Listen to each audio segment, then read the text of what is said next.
Muchas gracias, doctor Jarquín. Le recordamos a la audiencia que pueden descargar el libro Nicaragua, el cambio azul y blanco en nuestra página web www.elcambioazulyBlanco.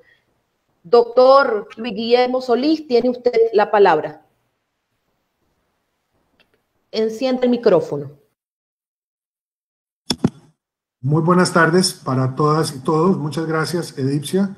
Saludo de manera muy afectuosa al doctor Jarquín, al doctor Rivera Bianchini, al doctor Feinberg, a don Enrique Sáenz y a los demás autores y autoras de este libro, que es una gran obra y un extraordinario acierto, que quisiera comentar empezando por algún panorama más bien general de su estructura, porque definitivamente recomiendo su lectura. Es una colección extraordinaria de información de primera mano, muy bien lograda, muy profunda y con un análisis de primer nivel.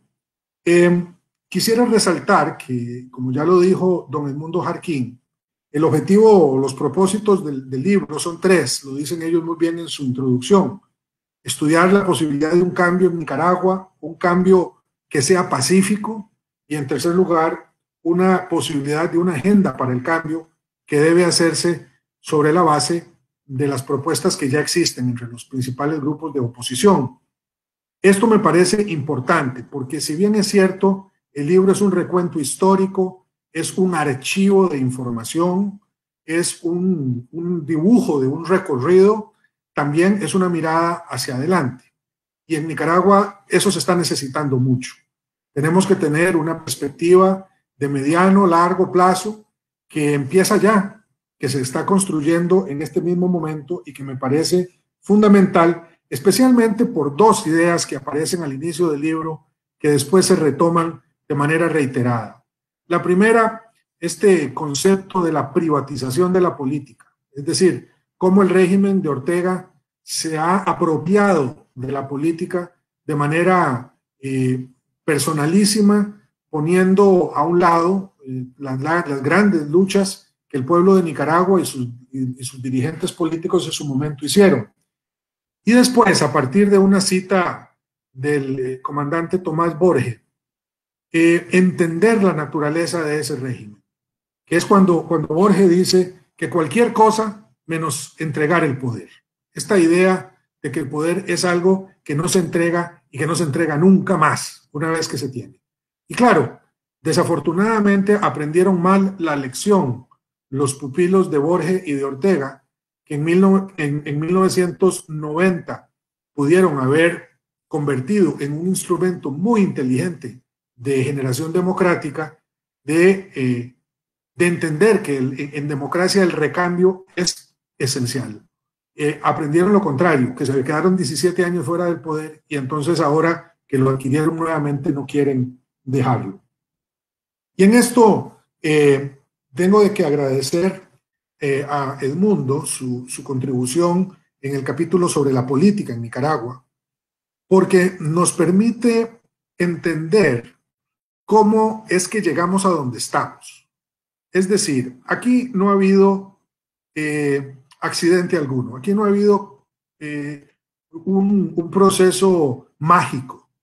Lo que tenemos en Nicaragua hoy es fruto de una acción deliberada, bien pensada, dirigida con un espíritu autoritario o totalitario muy claro, con el fin de construir un régimen que ha cerrado todos los espacios a la posibilidad del cambio político. Y esto lo digo porque ese esfuerzo deliberado, es decir, premeditado, que tiene muchos orígenes en donde participan los propios actores del régimen orteguista, el sector privado, hasta la Iglesia Católica, que juega un papel también en ese momento originario del régimen, tiene toda un discurso y un diseño que tiene que ser reconocido expresamente. Y esto se nota muy bien, y es un capítulo que me encantó, en el segundo capítulo, donde la doctora Cuadra Lira hace un análisis muy sosegado, pero muy profundo de las estructuras de seguridad que el régimen desarrolla. Este capítulo, junto con el capítulo sobre derechos humanos, que es el sexto capítulo del libro, a mí me parece que son logros maravillosos, extraordinarios, porque hacen un análisis muy detallado de los mecanismos que el régimen utiliza para impedir la protesta social hasta el punto de cometer crímenes de lesa humanidad que han sido recogidos de manera reiterada por todo tipo de organizaciones independientes, pero también los métodos de cooptación que el régimen ha puesto en marcha y que les ha permitido romper con la lógica, por ejemplo, de una profesionalización del ejército que se había impuesto gracias a las reformas que en su momento estuvo dispuesto a hacer el entonces ejército sandinista para convertirse en el Ejército Nacional de Nicaragua, y hay que reconocer ahí la tosudez de la expresidenta Violeta Barrios de Chamorro y la inteligencia de el otro Ortega, el hermanísimo, que siendo comandante jefe del ejército estuvo dispuesto a llevar al ejército a esa transición, que a mí me parece que es un dato que no debemos permitir, olvidar. Esta cooptación por prebendas, los instrumentos legales, la forma como se encubre la transformación de los aparatos de seguridad y militares que permite el establecimiento de dispositivos perversos, la represión convertida como en una política de Estado que es, sin embargo, sancionada por la ley, la posibilidad de entender bien cómo es que funcionan estos grupos paramilitares y parapoliciales que son los responsables de las principales matanzas en las calles de las ciudades de Nicaragua, creo que colocan a este libro en otro lugar. Y qué decir del capítulo sobre derechos humanos, en donde hay una profusa recopilación de información, de los informes, de las visitas, de las instituciones legales y de los diferentes expertos que hacen posible un entendimiento por el fondo de cuál es el recorrido, el decurso de toda esta crisis. A mí me parece que Wendy Flores hizo una muy buena recopilación y hay que reconocer el valor de esos documentos todos colocados en un capítulo. Eso a mí me impactó mucho. Igual que el análisis que se hace de la economía, en donde precisamente don Enrique Sáenz logra de manera muy persuasiva explicar la forma como se va transformando la economía de Nicaragua de una economía subsidiada, muy exitosa, subsidiada por Venezuela, muy exitosa, hasta lo que es hoy en día, que es una de las peores manejadas y de las que muestran una circunstancia más catastrófica, digamos, de alguna manera, en nuestro hemisferio. Pero si de algo hemos de satisfacernos, es de esto otro que decía Edmundo a propósito del último capítulo, que es el capítulo propositivo y que es el que nos permite mirar adelante de manera más esperanzadora. Primero, una afirmación que yo encuentro valiente y que me alegro la hayan hecho, aunque sabemos que es muy difícil, y que está desde las primeras páginas del libro. Y es que sí hay posibilidades de cambio, que sí se pueden hacer cosas. Este no es un libro derrotista que baja los brazos como un boxeador que está a punto de ser puesto fuera de acción, sino es un libro combativo. Es decir, sí se pueden hacer las cosas de otra manera. Y en ese sentido, el llevar adelante un análisis de los tres grandes bloques de propuesta que existen en estos momentos y demostrar, como ya lo dijo el doctor Jarquín, que la discusión hoy no es entre sandinismo y antisandinismo, sino que es entre dictadura y democracia, que allí en esa afirmación, en ese descubrimiento, está la clave del éxito de la oposición a esta dictadura. Y que hay elementos suficientes en las tres propuestas que convergen en objetivos en donde hay un acuerdo absoluto.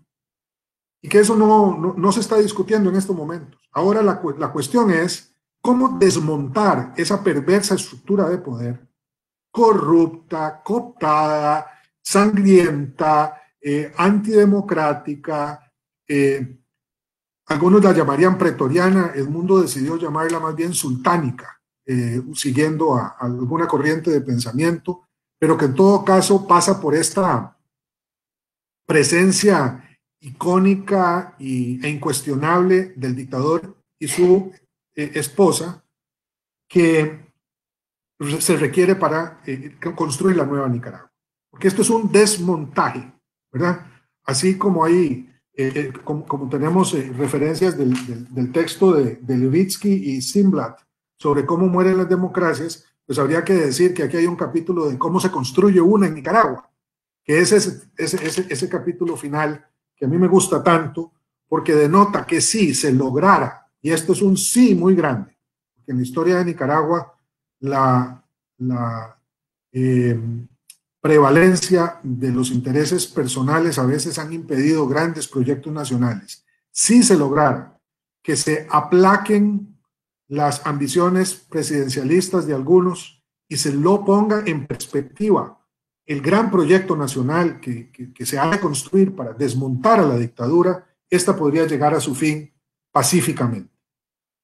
Quiero finalmente referirme a tres temas muy concretos que están recogidos en el libro y que me parece que ofrecen claves nuevas para el entendimiento de la crisis en Nicaragua. Primero, el papel de los jóvenes y de los autoconvocados. Eso es un ámbito en donde creo se innova en la lucha por la democracia en Nicaragua. El papel de los jóvenes no es nuevo, pero el papel de los jóvenes autoconvocándose y asumiendo una responsabilidad histórica de construcción democrática, eso sí me parece muy novedoso. Y allí el papel de los mártires universitarios, de los jóvenes que valientemente se enfrentaron al régimen en las calles y desde los campus de las universidades, debe ser importantemente resaltado. No más partidos, no más turecas, no más cupiacumis, ¿verdad? Que decían los muchachos, nada de un solo corazón. Aquí es entrar a construir sobre la base de que lo dice el libro, totum revolutum. Es decir, aquí se armó la gorda, para ponerlo en términos muy castizos. Y ellos lograron hacerlo. Los jóvenes de 15 a 34 años, el 74% del total de esa población nicaragüense que es tan esperanzadora. Y lo otro, el tema de la cooperación internacional, o mejor dicho, la falta de ella. Cómo el régimen logra desarrollar su perversidad hasta los extremos que hemos conocido, gracias a la forma tan, digamos, insuficiente como responde la cooperación internacional. Desde los organismos multilaterales, hemisféricos, la OEA, hasta globales como las Naciones Unidas, pasando por bloques de países, la Unión Europea, o grandes potencias como los Estados Unidos, cuya política de complacencia al régimen de sandinista durante muchos años, probablemente porque, ya como lo dijo Edmundo Jarquín, no estaba produciendo migrantes, porque estaba ayudando con el tema de la lucha contra el narcotráfico, porque habían logrado un discurso, una retórica pseudodemocrática que podía taparles las vergüenzas frente al Congreso, a la Casa Blanca, etcétera, daba para no meterse en esas honduras. Pero lo cierto es que hubo complacencia de la comunidad internacional, o por lo menos una mezcla de tolerancia e indolencia frente a los primeros